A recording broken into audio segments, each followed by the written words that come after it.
index on an SV08 is going to be, that will be the 2026 printer of the year. I almost guarantee it. Design methodology has changed from function to form. We're blacklisted from the largest marketing company in this industry. Let's get into like some of the things that you learned as a manufacturer from going to Formnext. Now, you technically attended Formnext on behalf of 3D Musketeers, but you did a bunch of work there for your own company. What were some things that you learned to do, not to do? Like, what were your key takeaways from that event? I'd say the big one that I've taken away straight away is design methodology has changed from function to form. Okay. Previously, it was you would sacrifice form to make a better machine. Now it's flipped again. It's now, it has to look better, even if it isn't actually better. So there's a lot of new machines that are hitting the market that are, as I looked at them, relatively cheap. Like, they did not look expensive. They did not look fancy. They looked beautiful as a picture. But when you looked under the hood, there was like obviously cheap injection molding and the sides were a bit rattly and that sort of stuff. But the form is now huge. There are no exposed bolts anymore. There are no flat panels. Everything has curves, soft edges, as my lovely design teacher would say, sharps smooth or smoothed sharps, where you have a nice hard edge, but it rolls. So you still have an edge and something smooth to go with it. And there's a lot of that now. Yeah. Like a lot. And it's making machine design decisions hard, because to do a lot of this as a manufacturer, it's expensive. Unless you're doing injection molding or blow forming, that sort of stuff done right is very hard to pull off. And there's a few machines that did hit the market that are boxy. One of the ones I actually really liked the look of, this was actually when we were in Prague, was Prusa's resin printers. Oh, the SLX. Yeah.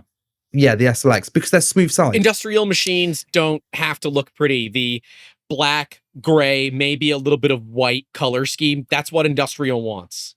They don't care about your what fancy I noticed colors about it crap. was they don't care. Panel gap in those machines was phenomenally well behaved. Yeah, the panel gap was gorgeous.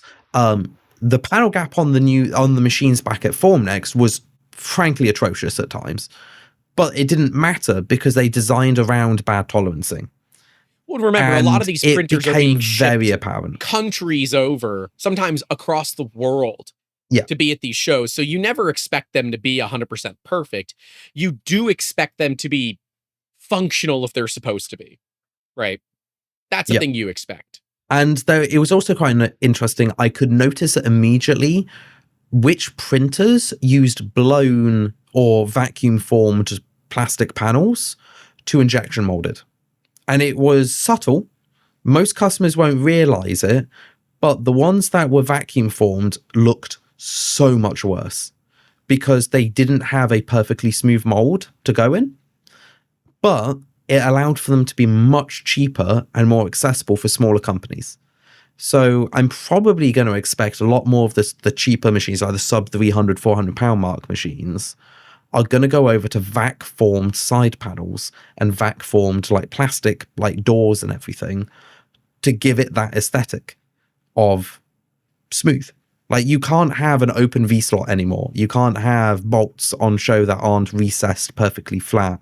It's those extra individual steps that at factory scale cost a ton more than the actual hardware to put in. Adding a chamfer is chamfer.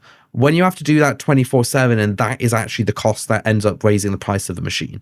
If you're having to add 600 of them every 10 minutes, that's a lot of work. But that's needed to be done. So I'd say that's like the big takeaway I saw as a manufacturing point of view. The other side is the consumer market is even more heavily contested now. There is almost zero way for a new company to add anything of uniqueness to the consumer market, because the quality of consumer products has risen, dude. thanks to Bambu Lab and Bambu clones. Yeah, the consumer market is legitimately toe-to-toe competing with the likes of the big dogs for FFF and resin, for that matter, and many and often are obliterating them. Like, you go compare the quality of a Stratasys, I don't know, if why is the name of the machine Fortus? Are Fortus, you there it is, talk? Fortus 400. Yeah. Go compare a Fortus 450 MC, hell, to an untuned Prusa Core One. A Prusa Core One that I know hasn't the had its answer belts to fixed. this. The Prusa will still wipe the floor with it. And that means that everybody else is doing as good, if not better, because an untuned Core One has some resonance issues on its belts. You tune the belts, it's like 10 billion times better. I mean, just put into perspective, you can buy one of the new Centauri Carbon 2s that we saw at the trade show. Like $400, right? I think it was like 350. 350? Yeah. Yeah. Like $350. You can go to iBoss and get an individually temperature controlled AMS dryer. They plug don't it in. make it for the CC yet. But when they do. Yet. When they do, just this is just mind gaming.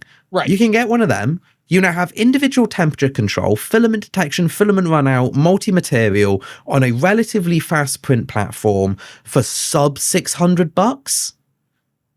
Like, imagine saying that 3 years ago, before Bambu Lab hit the scene, that you could get all of this. You would be laughed at for making up an industrial machine with just missing zeros at the end of it.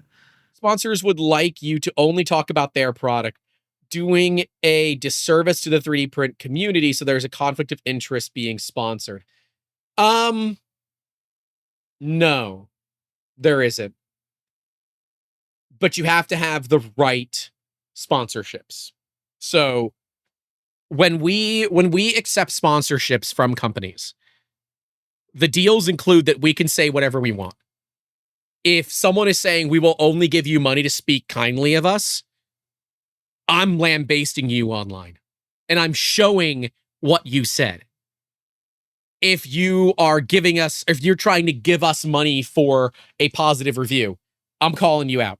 And that means I'm going to get blacklisted. And I don't care. But like, we had sponsors for Formnext.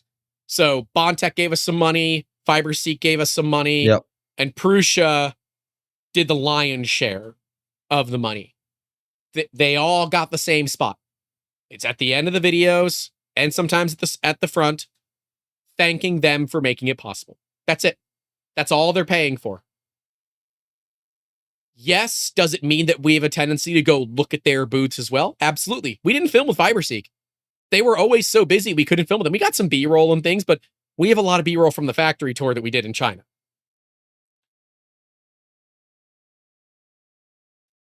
You do have to be careful. So goes on saying, yeah, it's hard. They pay the bills, but I think siding with the consumer's wallet rather than the sponsor bottom line will pay off in the long run. That's what we're hoping for. We're blacklisted from the largest marketing company in this industry. Bambu hates us.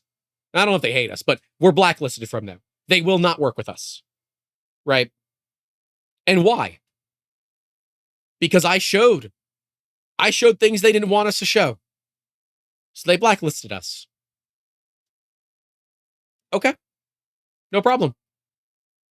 And does that mean we are financially in a harder spot than people that do get sponsored by them? Absolutely. Am I comfortable with that? I've come to terms with it. I would like to be able to, afford living. I'd like to take some money out of this channel. I know Jacob would like to be able to take some money out of this channel too. Damn right. But we make a lot of decisions that aren't necessarily in the best interest of our wallet. Like turning off the ads during the stream so that you guys don't get an interrupted experience. And what do? We ask for donations, right? That's how we solve the problem.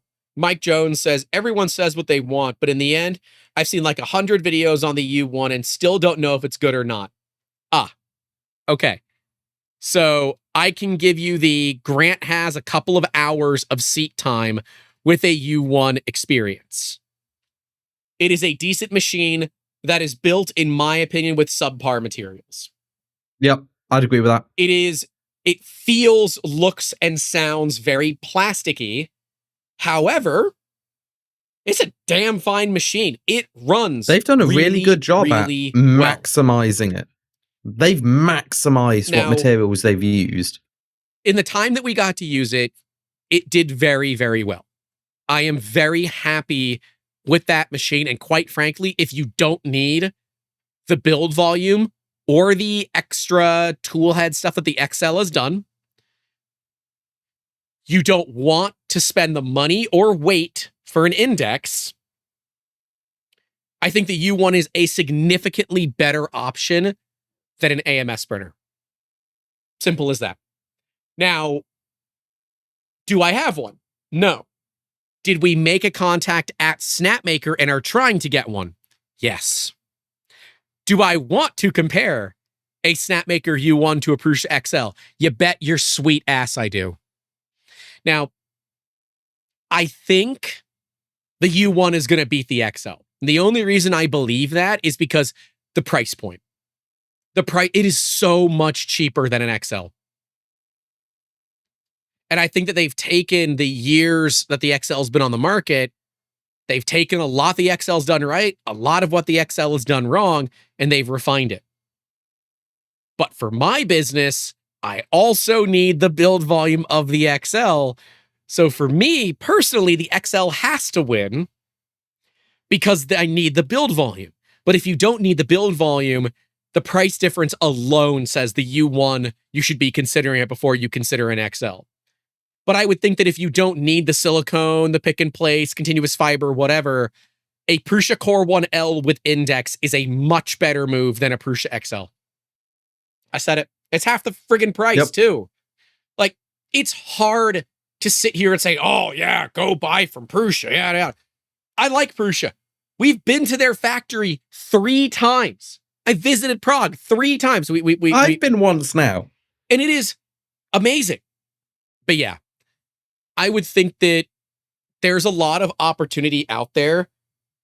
And I certainly think that comparing the U1 to the XL is a valid comparison. And I think for the average consumer, the XL can't compete on price.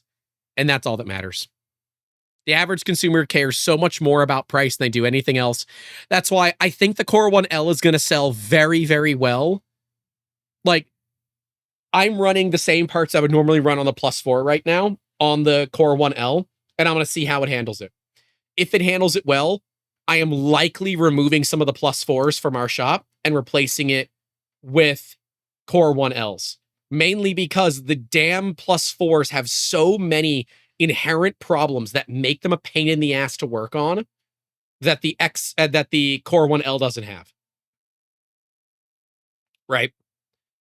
So, but I would argue that if you don't need separate extruders and you're totally fine with an index style system, index on an SV08 is going to be, that will be the 2026 printer of the year. I almost guarantee it. Unless Bambu pulls another thing out of their ass. But you can do a SV08 with index for less than the cost of the upgrade from the H2D to the H2C. It is an $800 upgrade. You can do an entire SV08. You might even be able to do the max if you get things at the right time. But you can do an SV08 with an 8+ head index system for less than $800. And I'm sorry, as long as you're okay with tinkering, that is a much better value.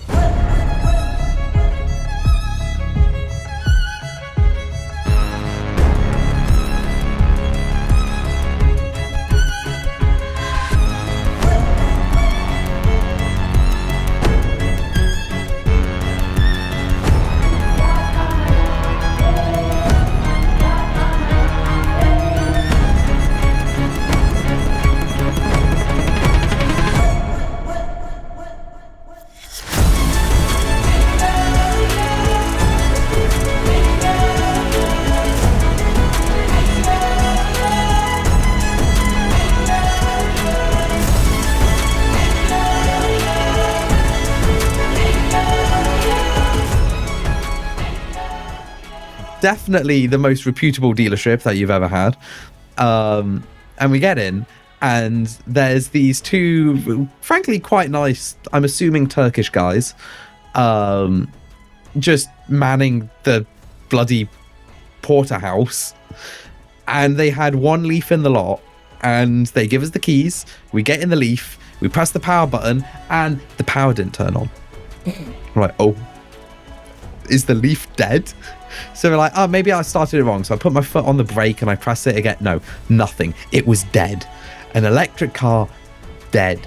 So we get the guy to bring out like a 12-volt like LiPo jumper. So it's not like jumping another car. It is a booster jumper. And we get the 12-volt powered up just long enough to get the main contactors to contact the battery.